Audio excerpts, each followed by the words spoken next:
Welcome back to the Move podcast. Today we're going to cover the Tour of the Basque Country, another first for the Move podcast. A little bit of a different lineup here than you normally see. You're going to see more rhythm with the three of us, but I'm JB Hager along with Johan Bernal and Spencer Martin. Before we dig into the Tour of the Basque Country, let's just take a quick second. Our sponsors who support the show and our whole team, and they have a couple of offers for you. It's funny, again, another product that I got hip to because of the show, and now everyone I know around Austin is using Athletic Greens.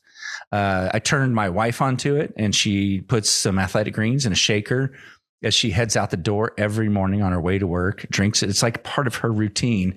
And I started using it, and it just really helped with gut health. Both my wife and I agree that, like, if you ever just feel like your gut's just out of whack, it helps get that all in balance, because there are 75, you heard me right, 75 high quality vitamins, minerals, whole food source superfoods, probiotics. That's what really helps with the gut health, and adaptogens. Okay.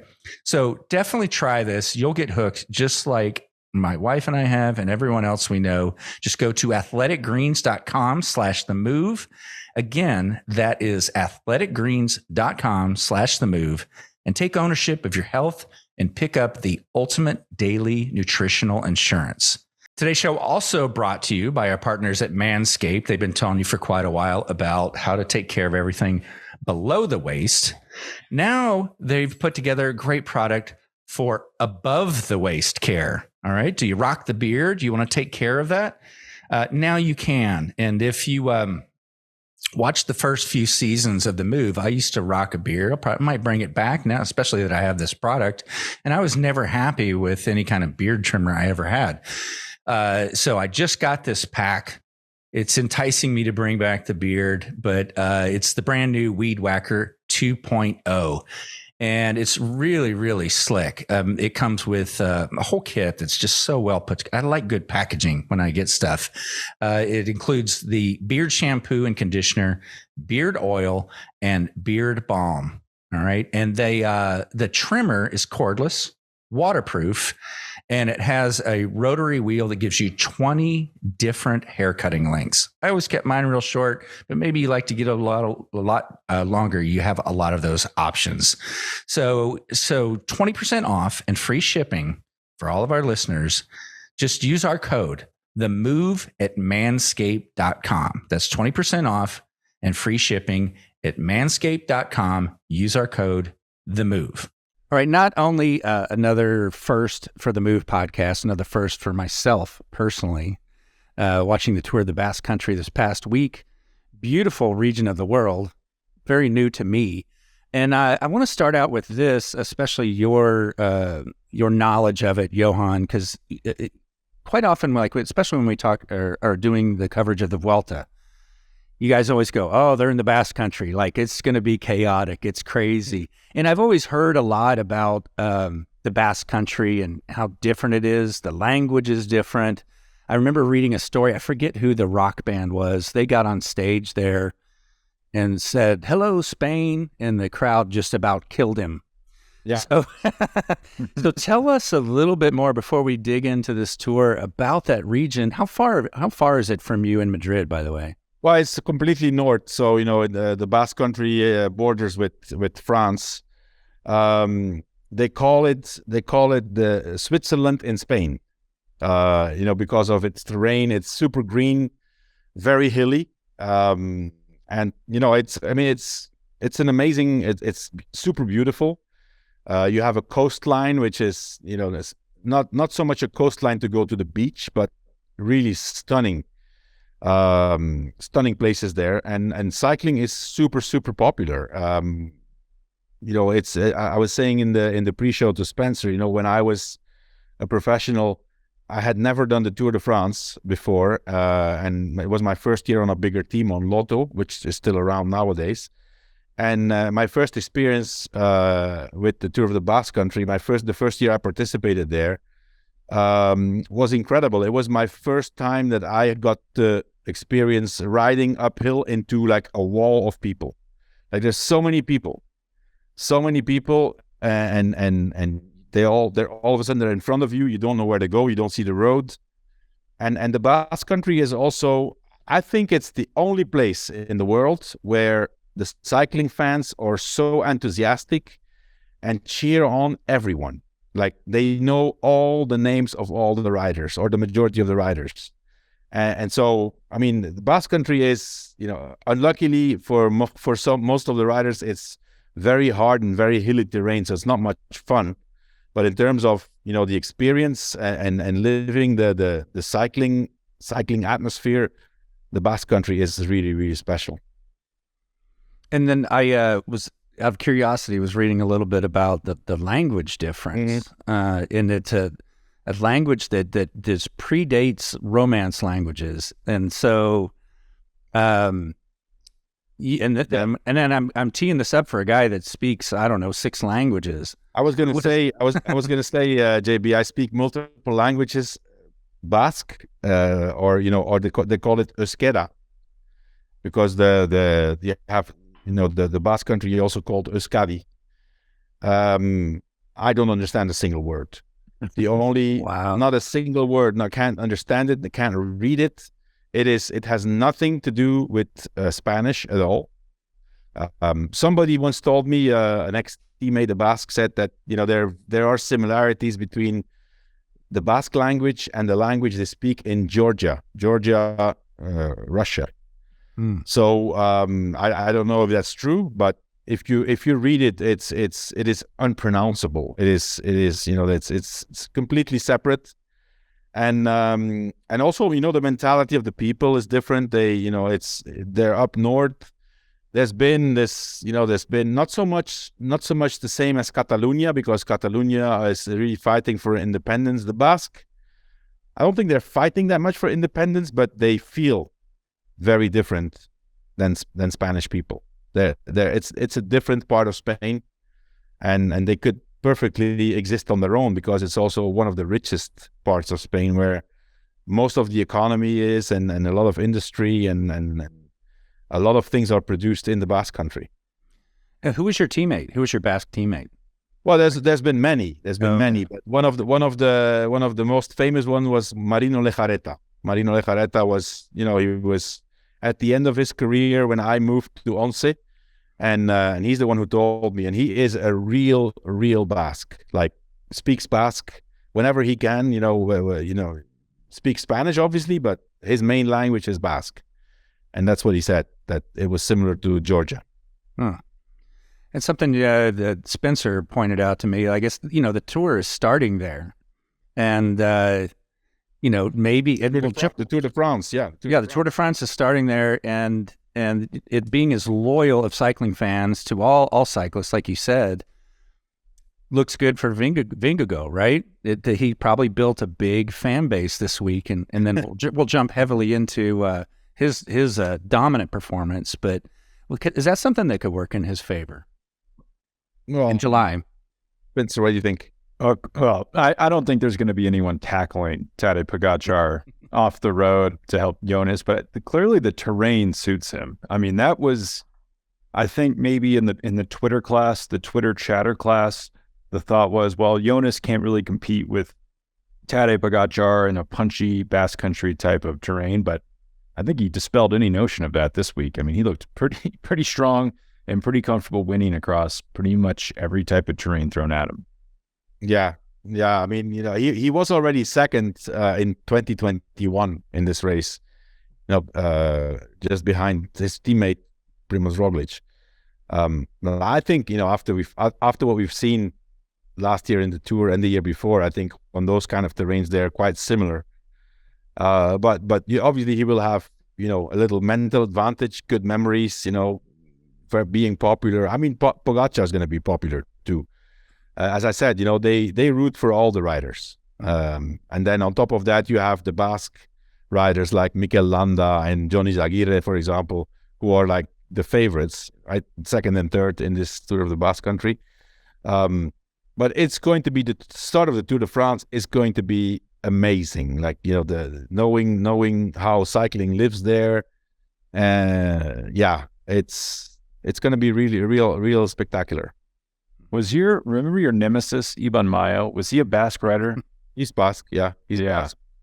That's for a long time they had their own. I mean, they still have their own team, Euskaltel.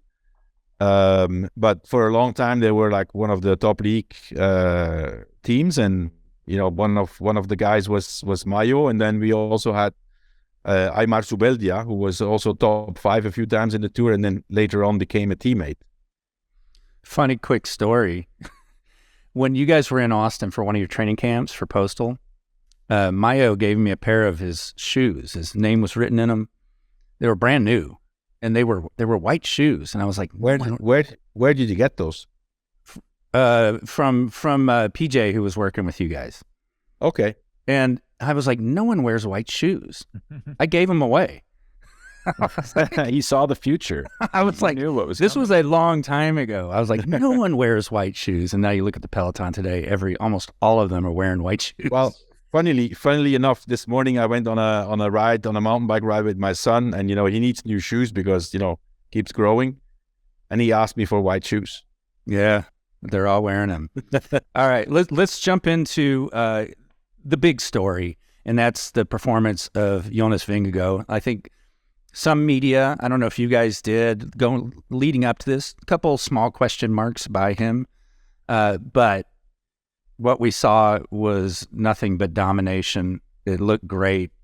Next level. Again, the recurring theme with these races, there's 1, 2, maybe 3 guys that are at a completely different level. And then for this race, it was Jonas Vingegaard. Yeah, I think the favorites was of course Vingegaard, then Enric Mas, Mikel Landa, David Gaudu, and probably also, I mean, before the race you would have said also Dani Martinez, because he was the defending champion, but he was not a factor in the race. I think the question marks would probably come from Paris-Nice, right, where Jonas Vingegaard was obviously not as strong as Pogačar. Pogačar was a lot stronger, but also David Gaudu was stronger than Vingegaard. And here in this race, it was not even close. I mean, Gaudu at no moment in any of the stages was he able to come close to Vingegaard. So either that tells me 2 things. Either Vingegaard is improving his condition, which I think is the case, or Gaudu is not on the same level as Paris-Nice. That's a possibility, obviously. The season is long. Paris-Nice, he was super motivated being French, and then being in that position and being able to follow Pogačar on a few occasions, and here he was not at the same level. But what Vingegaard showed here is obviously very reassuring for him and the team towards his big objective, which is the Tour de France. Yeah, I mean, there was 6 stages, and Vingegaard won 50% of them, like 3. So I would say, yeah, he answered any questions that were lingering after Paris-Nice, and the margin of which he won the GC over a minute. He was a minute 12 ahead of Mikel Landa, who was a Basque rider, I believe. And then a minute 29 to Juan Izagirre, who's another Basque rider. And former winner. And former winner. 6-time career podium finisher here overall. Really impressive. But the fact that there was no time trial and he's winning by over a minute is, I mean, that shows you he is on incredible form right now. Yeah, he would have won with almost 2 minutes if you look at me, because at the end he was sitting up. He had 1 minute 15 at some point, and then finally I think he wins today's stage with 45 seconds. So add another 30 seconds to that, but that didn't matter anymore. It's definitely the confirmation of a guy who, 2 years ago he was second in the Tour. I would say a little bit. I'm not going to say by coincidence, but he was not the leader of the team. Roglic crashes out, and then he turns out second. And from then on, I think he's been on an incredible level. Last year already the leader of the team for the Tour, and this year obviously believes in himself, and this guy keeps making steps. And of course, come the Tour, it's going to be him against Pogačar, and as for now, you can't really see anybody else who, it's a battle between them, and then a battle for third. I'll add to it from my observation. Would love your thoughts. Jumbo-Visma was in control of things most of the time, where his competitors that were close, just didn't have the support. Jumbo-Visma was just on top of it. What did you think? Yeah. Spencer, go ahead. Well, I mean, there was a point today where, so Bahrain has landed second place. Their number one job should be, do not let Jumbo get into the breakaway. Flash forward, midway through the stage, there's 2 Jumbo riders in the breakaway. One of them's in contention for the GC, Attila Valter, because he's close to the virtual lead at one point. And then Bahrain has to sit on the front and chase this move down. And then it essentially sets up Jonas's attack. He attacks with 29K to go on a climb. He's bridged up to the breakaway in like a kilometer. It was really impressive. Drops, Landa, rides on to the win, seals overall victory. So, I mean, that kind of summed up that Jumbo really had everyone in the palm of their hand. And I'm sure Johan noticed this too. There was I think it was stage 5 yesterday, maybe stage 4 too, where Ineos just completely out of the GC. Their GC riders did not pan out, like Danny Martinez. And they're chasing, they're welding the race together for stage wins, and then Jonas and Jumbo just has to sit there and get a free ride. I mean, it was that's something that I don't really understand about the Ineos, and I've seen this already several times during the season, is that they keep taking control of the race as if we were 3, 4, 5 years ago when they had Froome and they had the guys who were really finishing the job. And it seems like some riders are there and they don't know anything else than doing this, right? So once again, I think, because if you look at I think it was yesterday's stage. Was yesterday that Higuita won?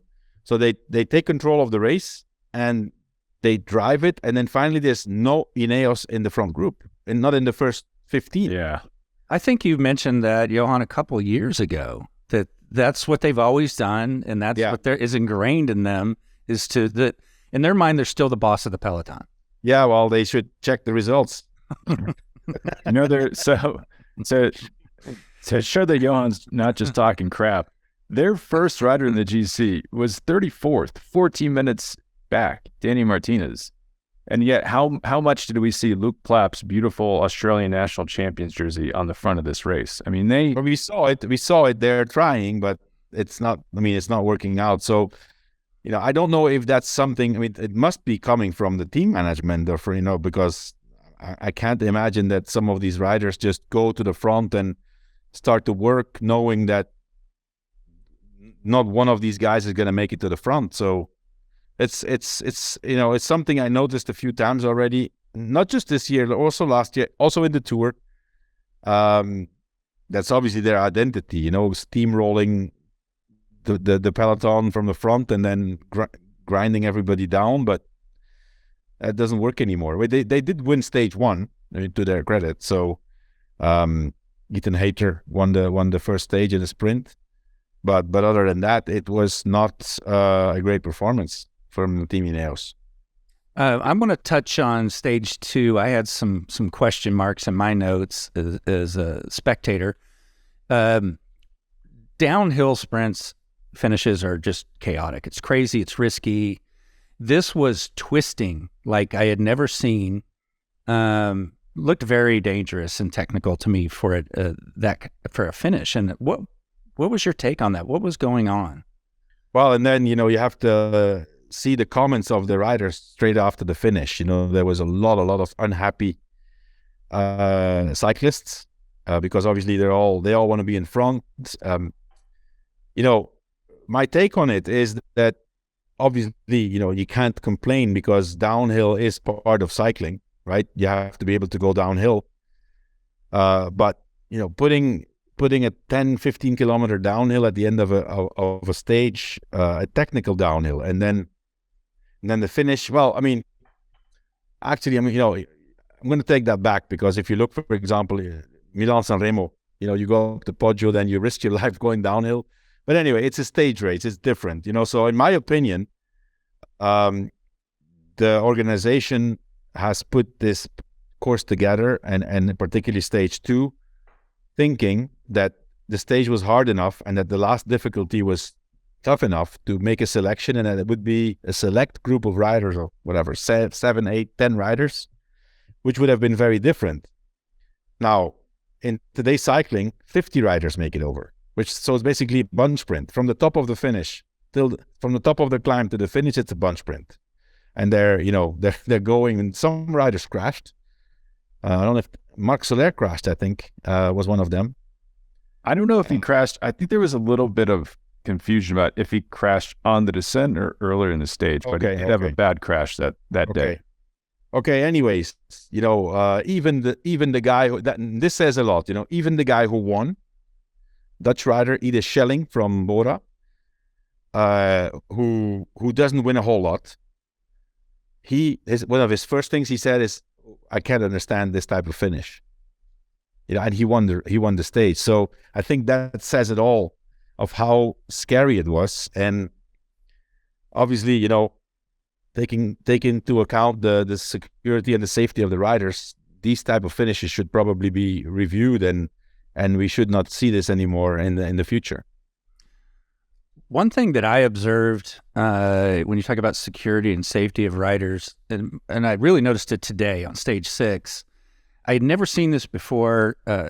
Two things that I think are good for rider safety is when Vingegaard was off the front, descending, going very, very fast, the guy on the back of the moto was signaling by waving his arms that this is a hard turn, hit the brakes, giving him a signal that, for safety. And then you also saw whenever it was a tight turn on the descent, you saw the yellow and black markers. Mm-hmm. I don't recall seeing that everywhere. Never saw anyone on the moto signaling to a rider to take it easy. Is that new, or I just hadn't observed that before? Yeah, I've seen that too. Those lights, like the light. That's actually a really smart thing. Normally when you're a cyclist and you're in Vingegaard's position, you're by yourself or with a group of 3 or 4 riders. Normally, a professional who's used to do those downhills, you have this instinct. You watch the motorbike and you watch the brake, and when they brake and the red stays red, that means that it's a tight one. If he brakes a little bit and then it goes, then finally it's okay. But obviously the guy on the motorbike did a great job today. He took his job really, really 100% and was signaling. But the Basque Country, the races there are known for the steep uphills, but also the narrow and technical downhills. So you're earmarked that for early July. Yeah, this could be like Chekhov's difficult course. I mean, just this could come back into play in the first few stages of the tour. And especially Spencer, and now in this tour of the Basque Country, they've been really, really fortunate. But normally the Basque Country is known for it rains. I mean, if it's very green there, so it rains a lot. Yeah. And typically in April, the Tour of the Basque Country was synonym with bad weather. Now, in this edition, they didn't have any bad weather.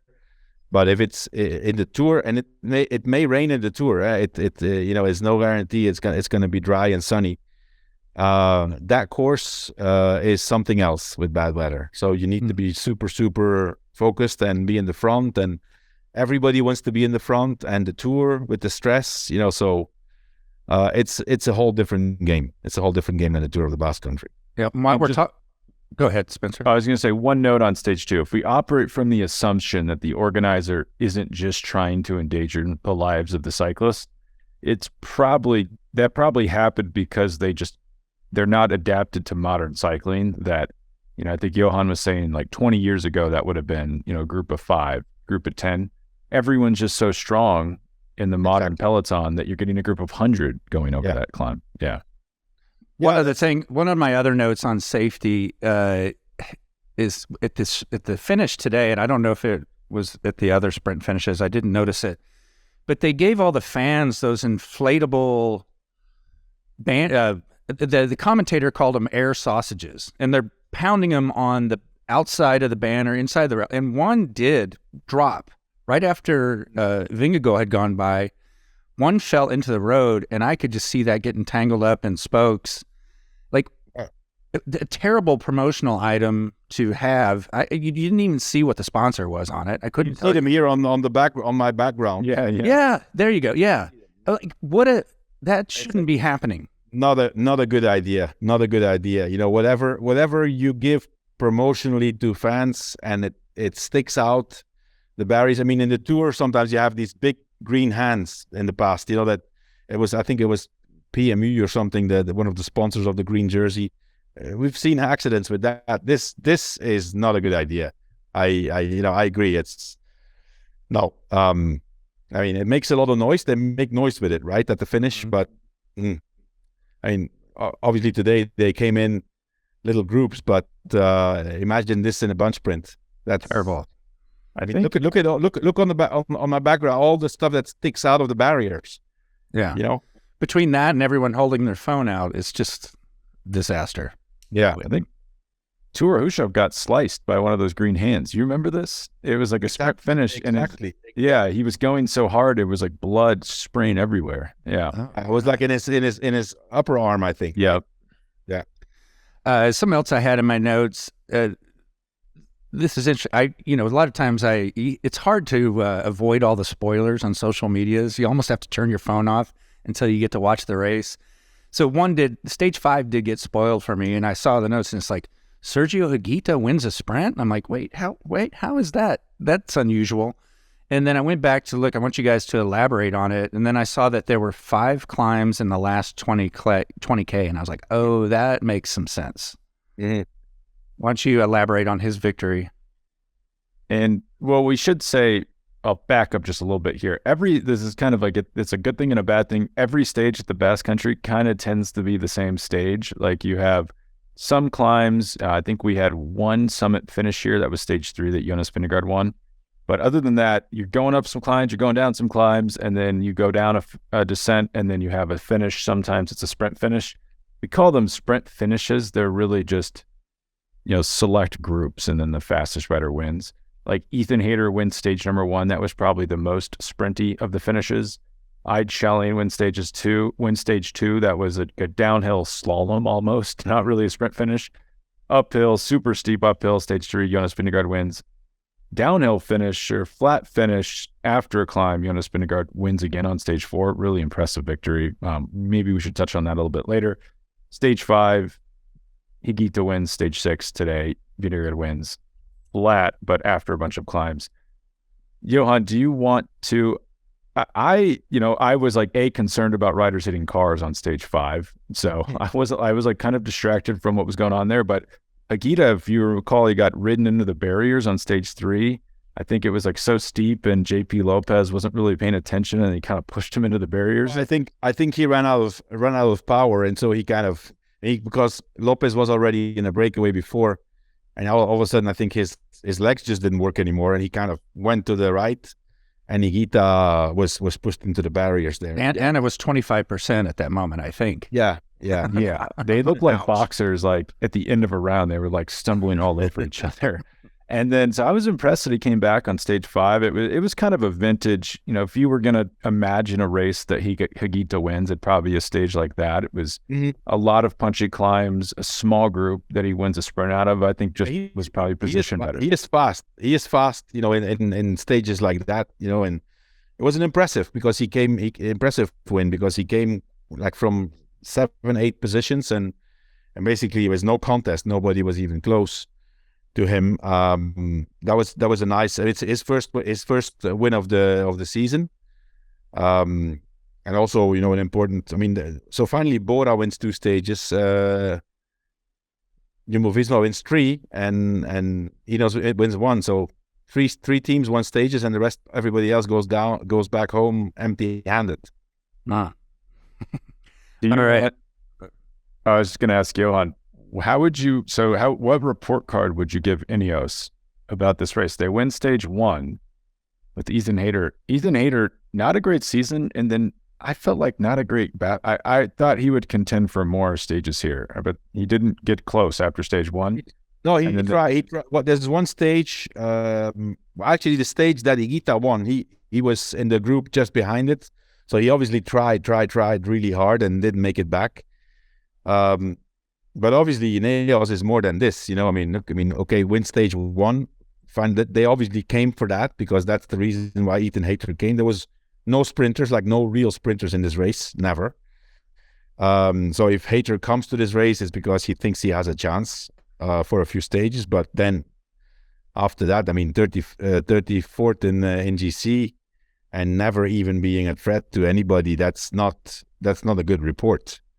And you know, obviously we all know, for example, Egan Bernal came back into competition after his abandon in Tour of Catalonia. You know, he had another crash. So, you know, to back up a bit, Egan Bernal had this terrible accident the beginning of last year. Is lucky that he's still alive.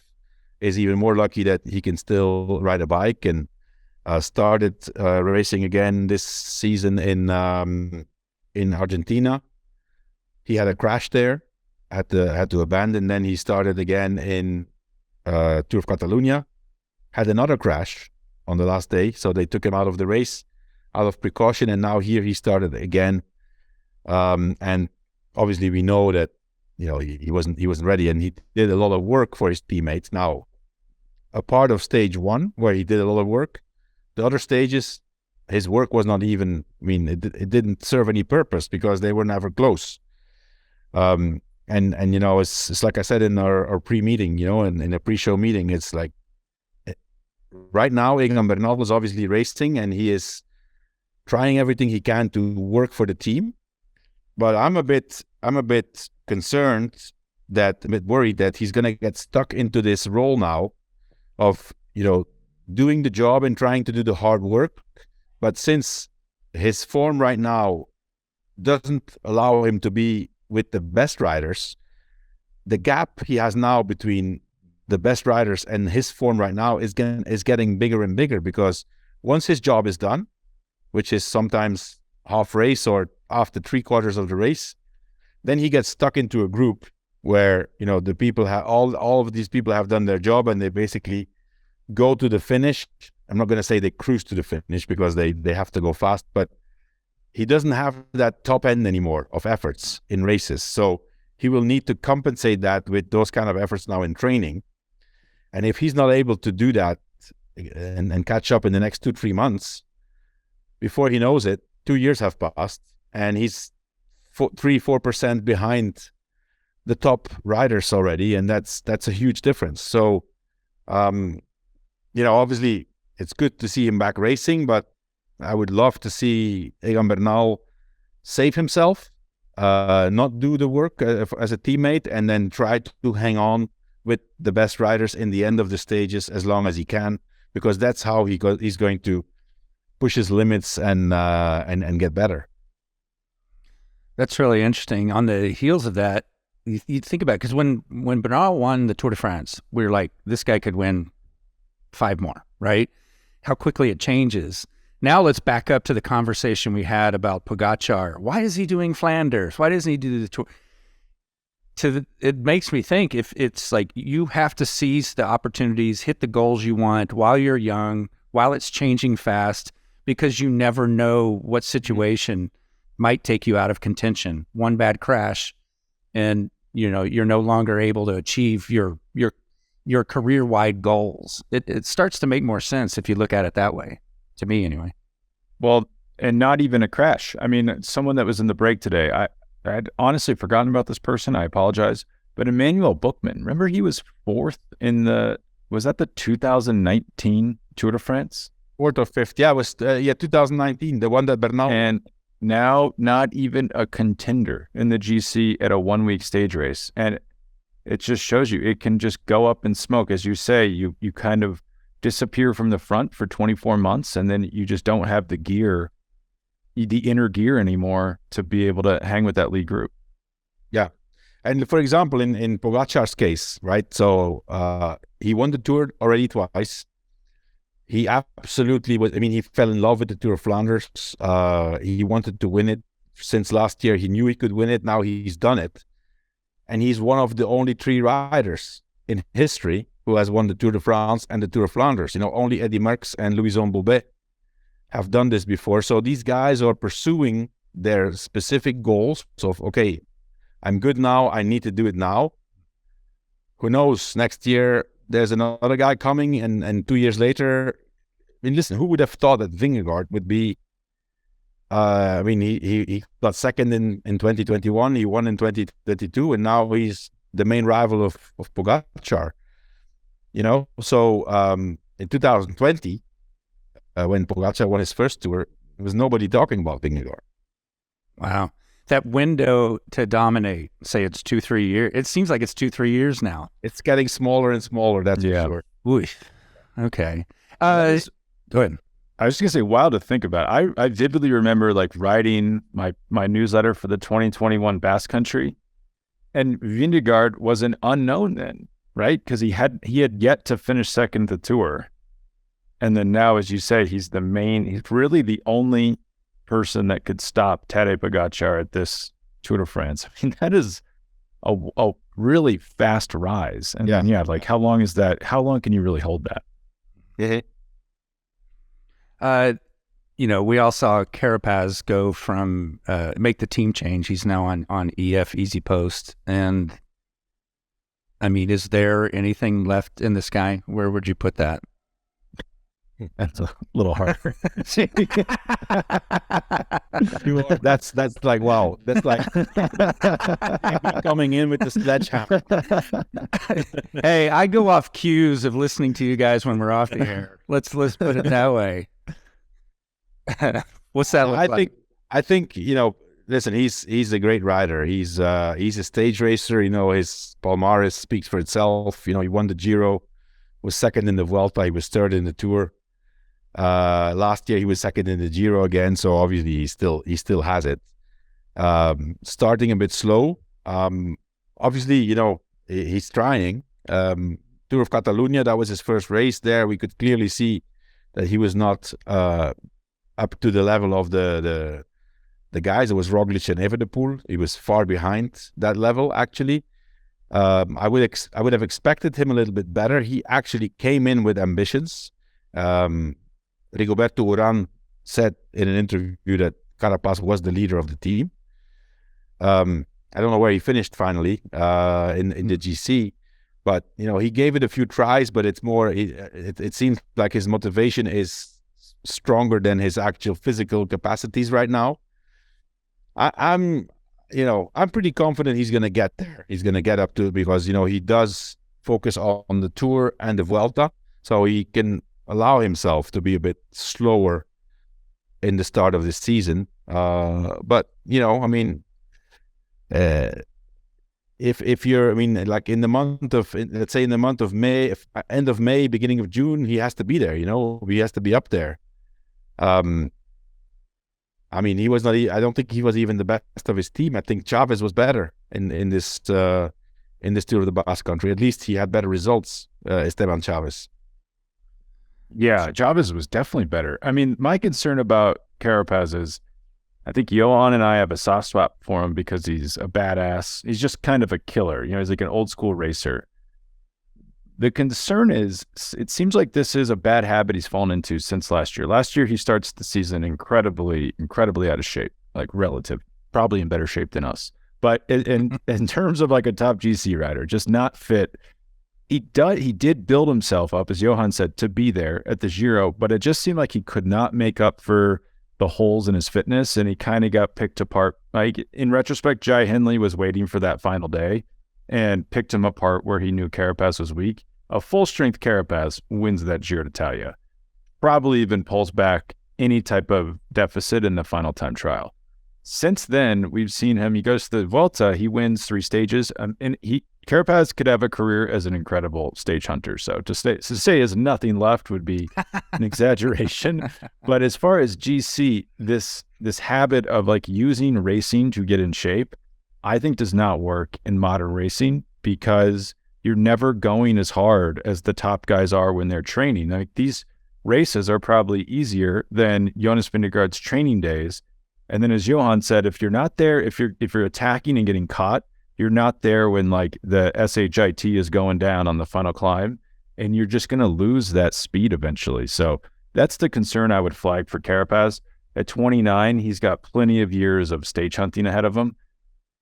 I think we're seeing a concerning trend. Like he hasn't really competed for a GC since that Giro, disappointing Vuelta, and every 1 week stage race, he's been relegated to stage hunting. Well, Spencer, I think you're a bit harsh. He has competed since last year's Giro. He was second. He was leading until 2 days to go. He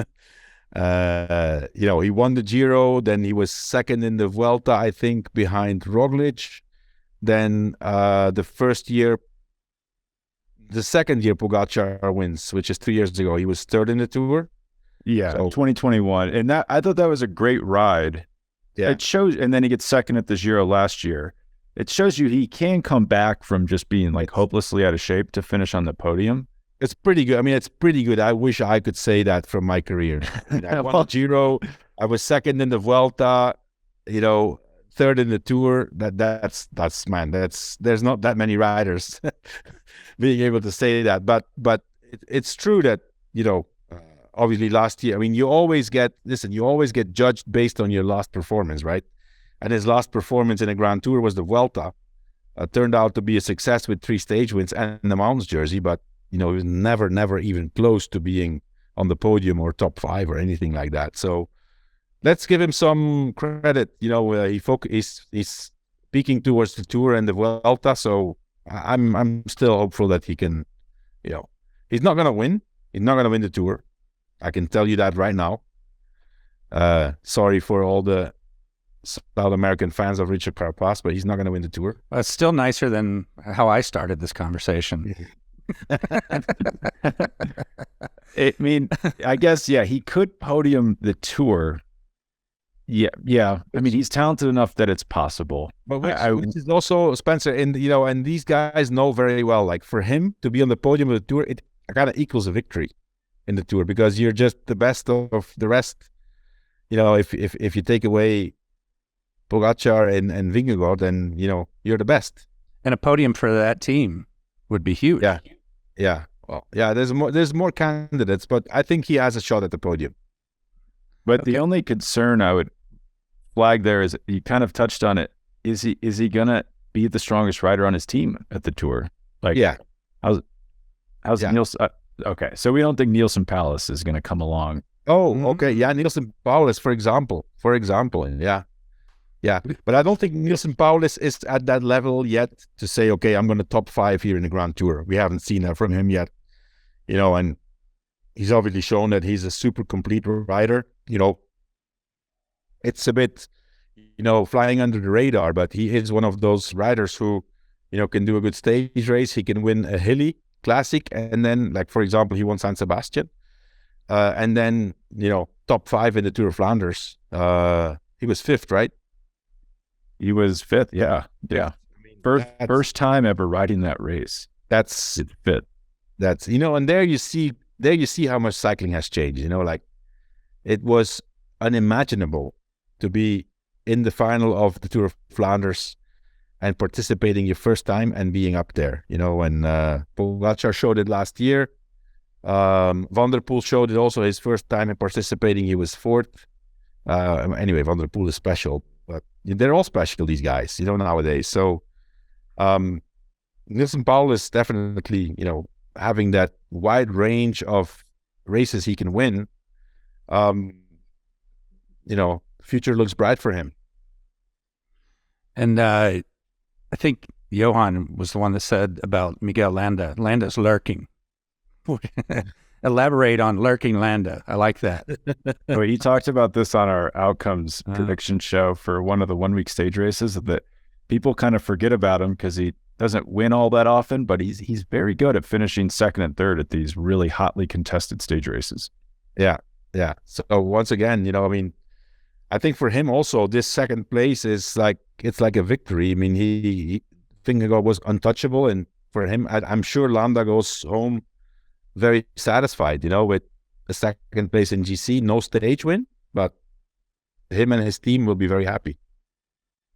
I thought stage 3, impressive, just because, as JB said, that was a crazy steep finish, and Moss just got burned off Vingegaard's wheel. Landa gets second. Stage 4, I thought, was even more impressive from Landa because EF tried to kind of pinch Vingegaard and put him under pressure, and it was like a bear swatting away a fly. He's like, all right, get out of my face.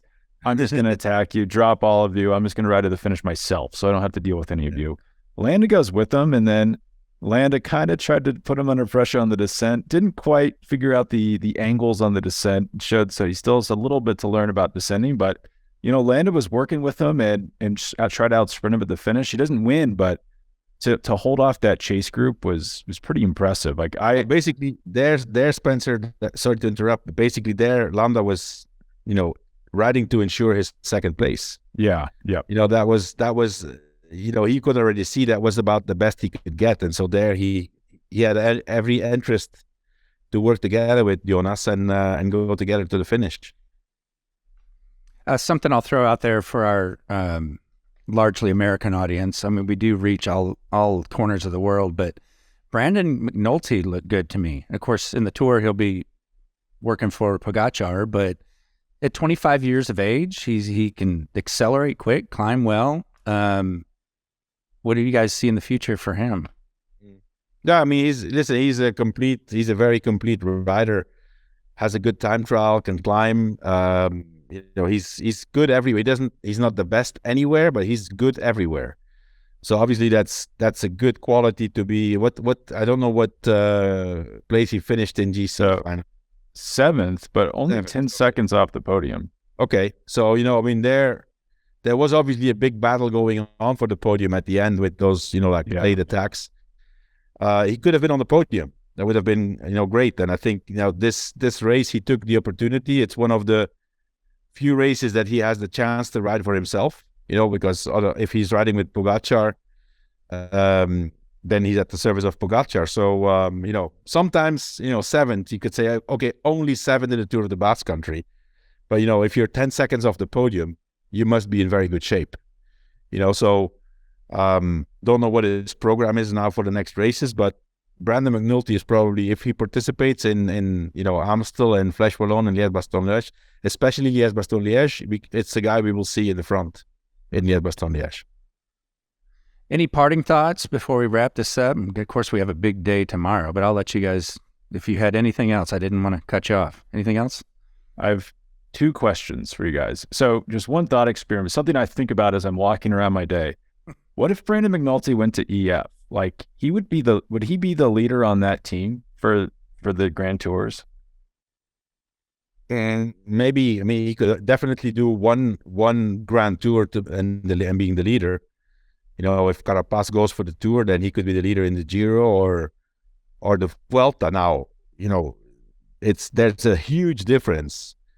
And most riders, most cyclists don't know how to handle this pressure, being at the service of a leader and then having your chances whenever the opportunity presents itself, then being the leader of a team and having to perform and having a team work for you, but then having to deliver, that's 2 completely different things, So I personally think that right now, Brandon McNulty at UAE, he's in a good place for. I'm pretty sure he has a really good contract there. He can, because otherwise also, if you go to a team, let's say he goes to EF, right, or to any other team to be the leader, and the first year he fails and the second year he fails, then all of a sudden you're like down, right? And the way he's riding now, I think UAE for him is a really good team for him. And then the next question is Jonas Vingegaard.